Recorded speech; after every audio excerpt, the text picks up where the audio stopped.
नमस्कार, स्वागत है आप सभी का। मैं हूं आपके साथ कुमार कुणाल धीरज। लोकतंत्र देख रहे हैं आप, और लोकतंत्र में आज बात होगी भारत और फ्रांस की और उसके बीच रिश्ते की। प्रधानमंत्री मोदी फ्रांस के दौरे पर हैं। फ्रांस में प्रधानमंत्री नरेंद्र मोदी ने एक बड़ा बयान दिया है।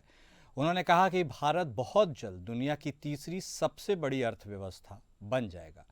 मोदी ने कहा कि ईज़ ऑफ लिविंग की दिशा में हम सरलीकृत आयकर कोड लेकर आए हैं। अब मैं आपसे कह सकता हूं कि भारत में आने का यह सही समय है।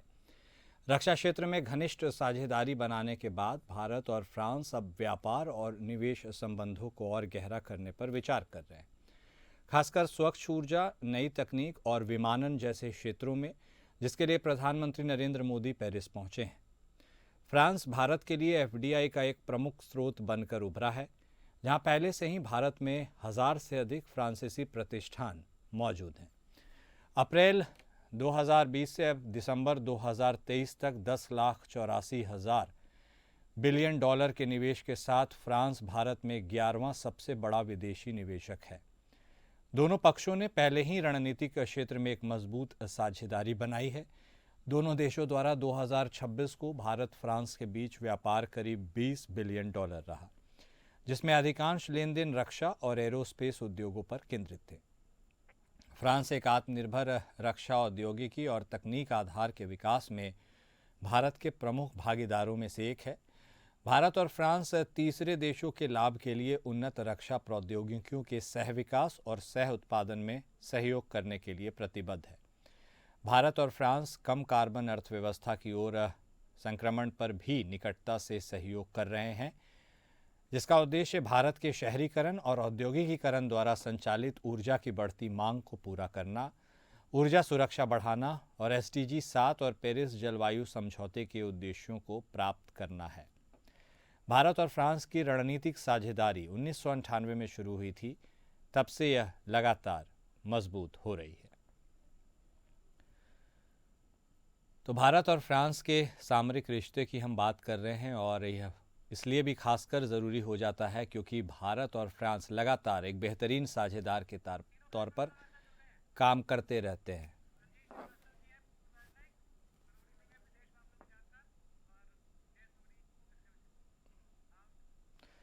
और फ्रांस और भारत के इस रिश्ते को और कितनी ऊंचाइयों पर पहुंचाया जा सकता है, क्या कुछ वह रोड मैप होगा, इन तमाम मुद्दों पर आज हम चर्चा करेंगे। बातचीत को शुरुआत करते हैं। हमारे साथ हमारे खास मेहमान जुड़ चुके हैं। हमारे साथ बतौर पूर्व राजनीतिक संजीव श्रीवास्तव साहब भी जुड़ चुके हैं। हमारे साथ करोड़ी सिंह साहब भी जुड़ चुके हैं, विदेश मामलों के आप जानकार हैं। और सोढ़ी साहब, जे एस सोढ़ी साहब भी हमारे साथ जुड़ चुके हैं, रक्षा विशेषज्ञ हैं। आप तीनों खास मेहमान का स्वागत है। सबसे पहले शुरुआत श्रीवास्तव साहब आप ही से करेंगे। अब देखिए, भारत और फ्रांस के रिश्ते की बात करें, अमूमन हम भारत और अमेरिका की बात करते हुए खूब नज़र आए हैं। यदि प्रगाढ़ता की बात की जाए, तल्खियों की बात की जाए, तो भारत चीन की बात करते हैं। ये जो एक रिश्ता है भारत और फ्रांस का, जिसके बारे में बहुत ज़्यादा चर्चा नहीं होती है, इस रिश्ते के क्या मायने हैं? और जिस तरह से प्रधानमंत्री मोदी फ्रांस पहुंचे हैं, अपनी घनिष्ठता को दर्शाया है, व्यापारिक तौर पर, रणनीतिक तौर पर किस ओर इशारा कर रहा है, ऐसे में आने वाला समय भारत और फ्रांस के लिए कैसा होगा? ओपनिंग कमेंट आप ही से श्रीवास्तव साहब। देखिए कुणाल जी, भारत और फ्रांस के जो रिश्ते हैं वो विशिष्ट है और स्पेशल रिलेशनशिप है ये। और ये जो पार्टनरशिप है ये जाहिर है कि जो साझा जो लोकतांत्रिक मूल्य, साझा हित, साझा अवसर, साझा चुनौतियां तो हैं ही, लेकिन फ्रांस भी भारत की तरह से ही अपनी जो विदेश नीति और अपनी रक्षा नीति के कंसिडरेशंस में वो स्ट्रेटेजिक ऑटोनॉमी को एक्सरसाइज करने की कोशिश करता है। और भारत तो इसे पूरी तरह से एक्सरसाइज करता है, भारत का तो ये अभिन्न पार्ट है। लेकिन फ्रांस भी स्वतंत्र तरीके से अपने विदेश नीति को वो एक्सरसाइज करने का प्रयास करता है, और ये जो एलिमेंट है वो भी भारत और फ्रांस को साथ में लाता है। और अभी जो जिस तरीके से विश्व भर में महाशक्तियों के बीच में एक वर्चस्व की प्रतिद्वंदिता चल रही है, रणनीतिक अनिश्चितता बढ़ती जा रही है, दो युद्ध पहले से ही चल रहे हैं, कोई नया युद्ध छिड़ सकता है, और ऐसे जो अनिश्चित वातावरण में भारत और फ्रांस जैसे एक स्वतंत्र सोच रखने वाले राष्ट्रों की जो साझेदारी है वो पूरे विश्व के लिए बहुत ही ज्यादा महत्वपूर्ण है। और भारत और फ्रांस ने अनेक ऐसे जो वैश्विक मुद्दों पर भी पूरे विश्व का नेतृत्व किया है। जैसे कि वर्तमान समय में भी अगर आप देखें तो वातावरण परिवर्तन का जो संकट है, जो कि पूरी मानवता के समक्ष अस्तित्व का संकट है, उसको लेकर के भारत और फ्रांस ने एक विशिष्ट साझेदारी के साथ अपने प्रयास किए। और अब जो डोनाल्ड ट्रंप फिर से पेरिस क्लाइमेट डील से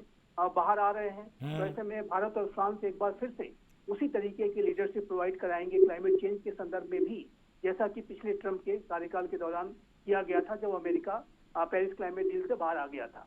और भारत और फ्रांस के बीच में जो इंडो पैसिफिक रीजन के क्षेत्र में भी गहरी साझेदारी होगी, ये स्पष्ट है, क्योंकि फ्रांस की भी इंडो पैसिफिक स्ट्रेटजी है। भारत तो इंडो पैसिफिक रीजन का सबसे महत्वपूर्ण लोकतांत्रिक राष्ट्र है और इस इंडो पैसिफिक रीजन में एक रूल्स बेस्ड ऑर्डर को बनाए रखने के लिए और इंडो पैसिफिक रीजन की जो अपार संभावनाएं हैं उसका ठीक तरीके से यूटिलाइज करने के लिए भारत और फ्रांस गहरा सहयोग करेंगे, ये बात भी स्पष्ट है। जहाँ तक बायलैटरल रिलेशनशिप का प्रश्न है, तो अनेक सेक्टर्स में ये संबंध तो बढ़ ही रहे हैं, लेकिन डिफेंस का जो सेक्टर है उसमें भारत और फ्रांस की रणनीतिक साझेदारी है बहुत प्रगाढ़ हुई है। और अभी रफाल एम और स्कॉर्पियन जो पनडुब्बियां हैं वो 3 और हम लेने जा रहे हैं। पहले से ही हमने रफाल और अन्य जो मिराज फाइटर जेट्स इत्यादि जो पहले से ही हमारे फ्रांस के डिफेंस प्लेटफॉर्म्स हमने ले रखे हैं। और अब तो ऐसा हो गया है कि भारत का जो Pinaka multi barrel rocket launching system है उसको फ्रांस अपनी सेना के लिए खरीदना चाहता है। तो ये जो भारत और फ्रांस की जो एक गहरी डिफेंस के सेक्टर की जो साझेदारी है, इसमें कि सिर्फ बायर और सेलर का रिलेशनशिप नहीं है, बल्कि को प्रोडक्शन और को डेवलपमेंट पर भी काम होगा। और भारत सिर्फ खरीद ही नहीं रहा है, बल्कि भारत अब फ्रांस को अपने डिफेंस इक्विपमेंट बेचने भी जा रहा है। तो ये संबंध है बहुत स्पेशल है और पूरे विश्व के लिए ये बहुत ही महत्वपूर्ण संबंध है। दोनों पक्षों दोनों देशों के लिए तो ये महत्वपूर्ण है ही। बिल्कुल श्रीवास्तव साहब, और हर भारतवासी इसी ओर निगाह अपनी बनाए हुए है कि देखिए भारत और फ्रांस के संबंध और कितने प्रगाढ़ होते हैं, क्योंकि डिफेंस की ओर आपने इशारा किया। और इसी को लेकर अगला सवाल करोड़ी सिंह सर आपसे है कि देखिए बात जब भारत और फ्रांस की होती है तो आम तौर पर लोगों के जहन में होता है कि भाई हम डिफेंस के क्षेत्र में बहुत अच्छे साझेदार हैं, मित्र हैं, सहयोगी हैं, जो भी आप उसे संज्ञा देना चाहे। लेकिन जब बात करते हैं सर अब स्वच्छ ऊर्जा की, न्यू टेक्नोलॉजीज़ की, एविएशन की, तो इन क्षेत्रों में भी अब प्रधानमंत्री नरेंद्र मोदी इम्फेसाइज करेंगे, क्योंकि वो पेरिस पहुंचे हैं। आर्टिफिशियल इंटेलिजेंस के लिए इस मंच पर चर्चा हो रही है और ऐसे में अब अमेरिका, चूँकि अब जो पेरिस वाला समझौते की हम बात करते हैं जो पर्यावरण से जुड़ी है उससे उसने अपने हाथ खींच लिए हैं, ऐसे में अब भारत का और कितना इम्पोर्टेंट रोल इस पूरे मुद्दे पर आता है? करोड़ी सिंह साहब आप प्लीज इस पूरे मुद्दे पर प्रकाश डालिए। जी देखिए कुणाल जी, आपने अपने ओपनिंग कमेंट में ये कहा कि भारत और फ्रांस के बीच में 1998 में सामरिक साझेदारी शुरू हुई थी और उसके बाद आपने अपना कमेंट एंड किया कि आगे क्या रोड मैप होगा। वो 2023 में जब प्रधानमंत्री मोदी फ्रांस के नेशनल डे पे गए थे तो उस समय होराइजन 2047 प्रपोजल था और उसमें ये स्पष्ट है कि अगले 25 साल में भारत और फ्रांस के रिश्ते किस दिशा में जाएंगे। तो दिशा बिल्कुल स्पष्ट है, रोड मैप बिल्कुल स्पष्ट है, जो 2023 में ही तय हो गई भारत और फ्रांस के रिश्तों को लेके। जहाँ तक व्यापार का सवाल है, पिछले 10 साल में दुगना हो गया है भारत और फ्रांस के बीच में। और अब भारत की जो प्राथमिकता है वो 2 चीजों पर आधारित है। भारत ये चाहता है कि मेक इन इंडिया जो प्लान है उसको सफलता मिले और भारत आत्मनिर्भर हो। और इन दोनों ही उद्देश्यों को लेके भारत विभिन्न देशों से द्विपक्षीय या बहुपक्षीय रिश्तों को मजबूत कर रहा है, उसमें फ्रांस भी है। तो जो भारत ये चाहता है कि मेक इन इंडिया हो, आत्मनिर्भर भारत हो, तो जब भी भारत के प्रधानमंत्री जाते हैं तो 4 चीजों पे विशेष रूप से फोकस करते हैं। पहला पक्ष है आर्थिक। आर्थिक में यह है कि ट्रेड कैसे बढ़ाया जाए, इन्वेस्टमेंट कैसे लाया जाए और मैन्युफैक्चरिंग जॉइंटली या जो जिस देश में जा रहे हैं वहाँ का जो इंडस्ट्रियल सेक्टर है वो भारत में मैन्युफैक्चरिंग में किस तरह से मदद कर सकता है। दूसरा महत्वपूर्ण है टेक्नोलॉजी। तो जिससे भी बात कर रहे हैं उसमें टेक्नोलॉजी उस देश में किस तरह की है और उसमें भारत और वो देश कितना कोऑपरेशन कर सकते हैं तकनीकी के मामले में। अच्छा। तीसरा महत्वपूर्ण है डिफेंस। जिसमें भारत और फ्रांस बहुत आगे बढ़ गए हैं। और भारत ये चाहता है कि फ्रांस इंडो पैसिफिक रीजन में और एशिया के दूसरे क्षेत्रों में महत्वपूर्ण भूमिका निभाए, क्योंकि अमेरिका के साथ अगर सहयोग बढ़ता है तो अमेरिका अपना अपर हैंड रखने की कोशिश करेगा, जो महाशक्ति है। महाशक्तियों का अपना दृष्टिकोण होता है, वो इक्वल फुटिंग पे उस तरह से नहीं आ सकते जिस तरह फ्रांस आ सकता है। और इसीलिए भारत और फ्रांस ने ये तय किया है कि वो इंडियन ओशियन में भी जॉइंट नेवल एक्सरसाइज करेंगे और डिफेंस और मिलिट्री अफेयर्स है उनमें कोऑपरेशन करेंगे। चौथा जो महत्वपूर्ण पक्ष है वह है द्विपक्षीय मुद्दे। अगर कोई मुद्दे हैं, किसी बात को लेके तनाव है इस तरह का, तो जो परंपरागत तरीके से आदर्श होते थे कि आप मानव अधिकारों की रक्षा कर रहे हैं, हम कर रहे हैं, आप प्रजातंत्र हैं, हम प्रजातंत्र हैं, लगभग वो चीजें लगभग ट्रम्प के आने के बाद खत्म सी हो गई है। क्योंकि हर देश व्यवहारिक हो गया है कि आप इस आदर्श से उस देश के साथ अच्छे रिश्ते नहीं बना सकते कि तेरे यहाँ प्रजातंत्र, मेरे यहाँ प्रजातंत्र है, मैं मानव अधिकारों की रक्षा करता हूँ, तू करता है।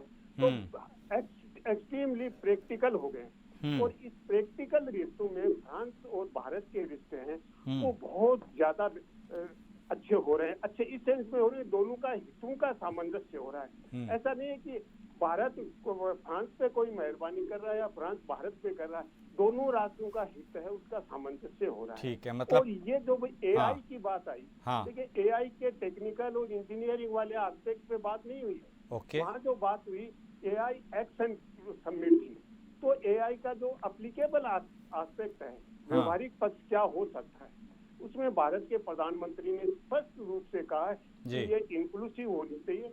गरीब और जो पिछड़े देश है उनके हित में इसका यूज होना चाहिए, इसमें बहुत पोटेंशियल है। लेकिन ब्रिटेन और अमेरिका ने स्पष्ट रूप से कहा कि इनको हम रेगुलेट नहीं कर सकते। एआई को रेगुलेट करने का मतलब है एआई पैदा होते ही हम गला घोंट रहे, हमें गला नहीं घोंटना चाहिए, खुला छोड़ देना चाहिए। तो अमेरिका और ब्रिटेन ने वहाँ साइन नहीं किए जो एआई का प्रपोजल था उसमें। लेकिन भारत ये चाहता है कि एआई को रेगुलेट किया जाए और मानवता के लिए उसको एक साधन के रूप में यूज किया जाए, कि देश अपने हितों के लिए उस हितों का साधन बनाए। लेकिन एआई में एक नई समस्या सामने आ रही, वो ये है कि विभिन्न देश अपने हितों से के अनुसार उसमें डेटा फीड करते हैं और फिर उसी के अनुसार उसका रिस्पॉन्स आता है। जैसे डीप सीक है या चैट जीपीटी है, चैट जीपीटी है उसमें वेस्टर्न बाइस है, डीप सीक है उसमें चाइनीज बाइस है। आप बहुत सी चीजों को सर्च करेंगे तो वो चाइना का जहाँ हित होता है उसको इवेट कर देते हैं। बिल्कुल।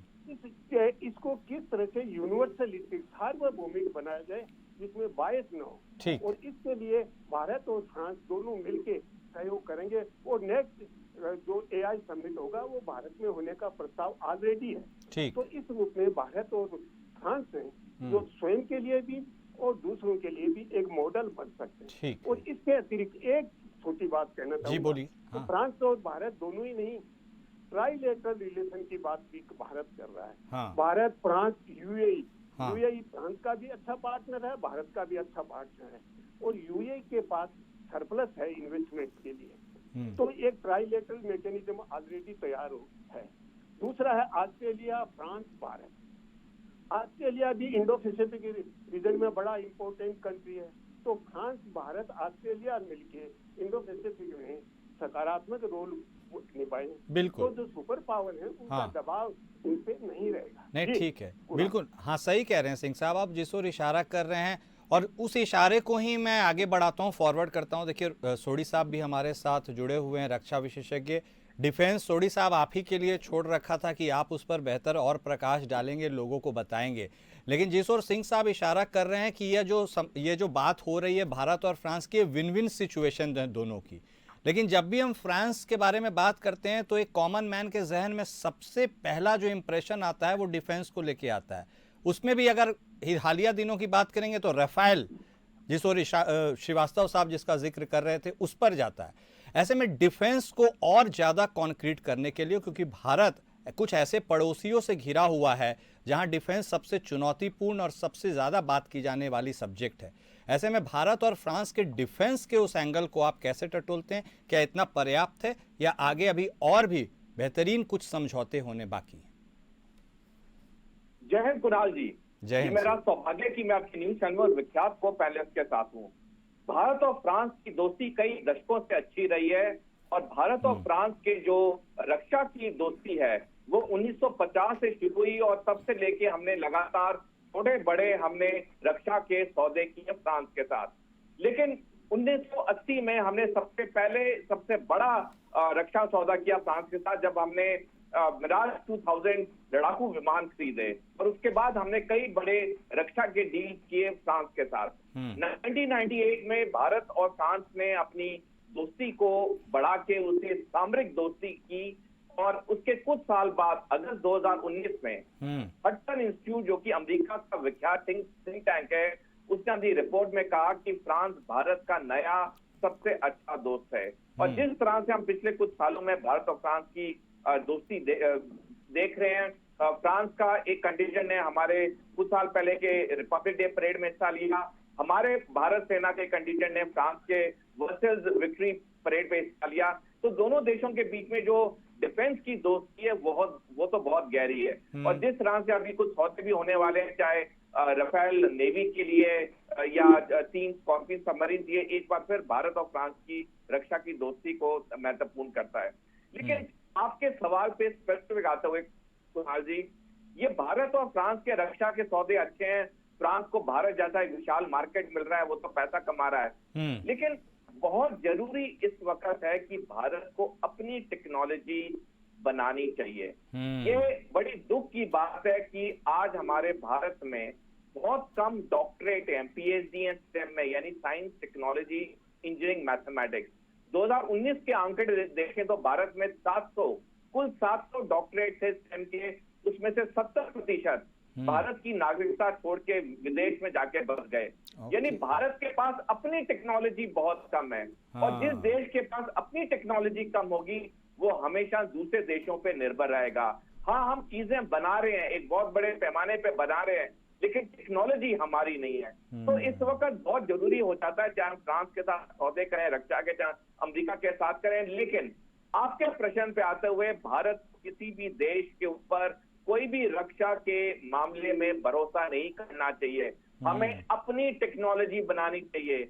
अपनी टेक्नोलॉजी बनाने के लिए हमें एक साइंटिफिक टेम्परामेंट चाहिए होगा देश में, जहां पे हम और छात्रों को एनकरेज करें कि वो डॉक्टरेट करें स्टेम में, और डॉक्टरेट करने के बाद वो भारत में बसे, भारत की टेक्नोलॉजी को वो विकसित करें। लेकिन अब तक ऐसा नहीं हो रहा है। और क्योंकि 10 साल का समय रह गया है, जो कि पब्लिक डोमेन में सारी टाइमलाइंस हैं कि 2035 में चीन और पाकिस्तान मिलकर भारत पे एक 2 फ्रंट वॉर करेंगे। तो ठीक 1 दशक के बाद ये 2 फ्रंट वॉर होना है। हमारे पास 1 दशक का टाइम है, हमें फोकस करना चाहिए अपनी डिफेंस टेक्नोलॉजी बनाने पे।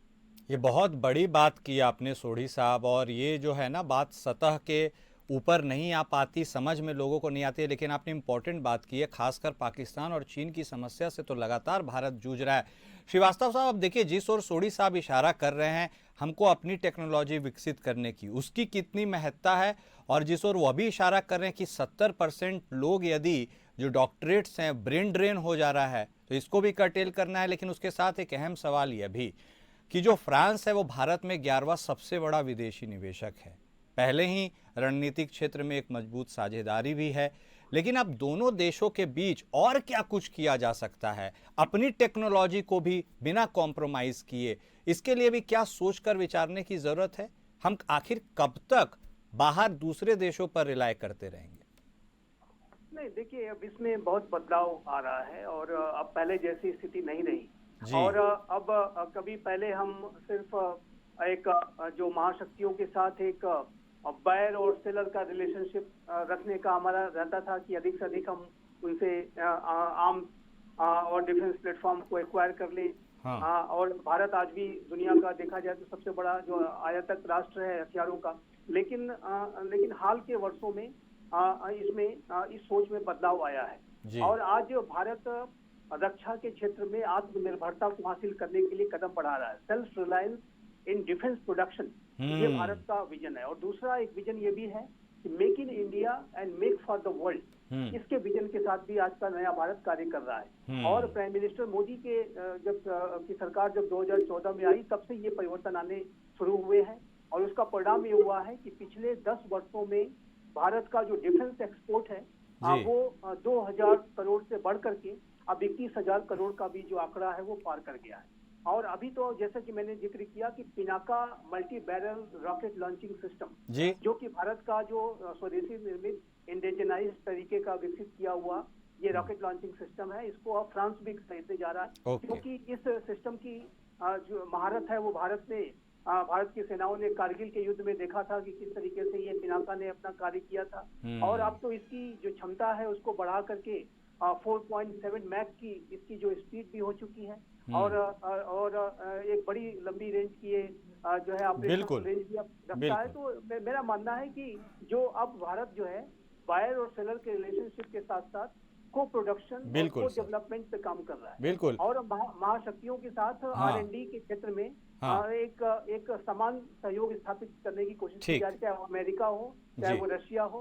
और भारत अब जो हथियारों को जो खरीदता है तो उसकी जो TOT है, जो ट्रांसफर ऑफ टेक्नोलॉजी है, उसको भी सुनिश्चित करना चाहता है। तो ये अब बदलाव आ रहा है और मैं सूरी साहब से बिल्कुल सहमत हूँ कि भारत को जो कम्प्रहेंसिव नेशनल पावर को अपने विकसित करना होगा और उसमें अधिक से अधिक आत्मनिर्भरता लानी होगी, अपने ऊपर विकसित भरोसा रखना होगा और आत्मनिर्भरता का जो मंत्र है वो महामंत्र है और इसको हमें फॉलो ही करना होगा, इसका कोई विकल्प नहीं है। नहीं, आप श्रीवास्तव साहब जो कह रहे हैं बिल्कुल सही। और हर आम भारतीय का यही सपना होता है कि कब वो दिन आएंगे जब भारत भी दूसरे देशों को डिफेंस की चीजों को एक्सपोर्ट करेगा और हम इतने आत्मनिर्भर बन जाएंगे।